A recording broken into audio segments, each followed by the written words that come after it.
there is a responsibility of the leader or a team member to play that co-regulatory role.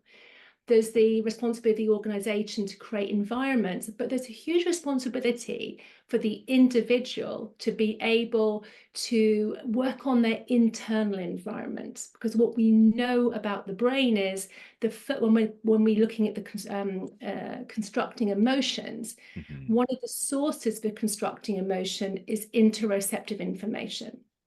So this is an example I would do in a workshop. Some mornings you get up and you look in the mirror and you go, oh, I look pretty good today.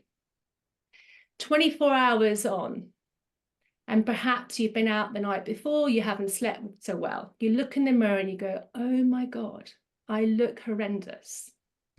Now, if I took a photograph of you on day 1 and then photograph on day 2, nobody else would see any difference. That is because the interoceptive information that your brain is receiving is working on the inside to predict the story about what you see. What happens on the inside, those pathways on the inside are much more numerous than the information received via your eye to your brain. Does that explain interoception? Yeah. Wow. It's like the story is colored more by what's happening on the inside other than or besides the just simply looking at what you see. Yes.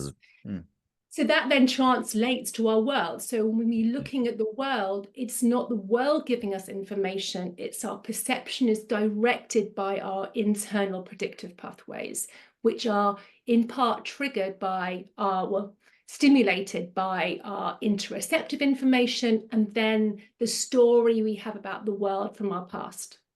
And then they combine. So you're absolutely spot on.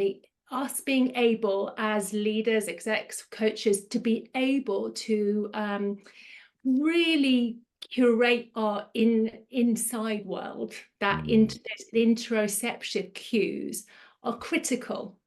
Because if we don't do that, the brain's going to get information that says we're out of balance and we're at risk. And it's going to direct the energy not to being creative and problem solving and connecting, but to other pathways are more about survival and competition.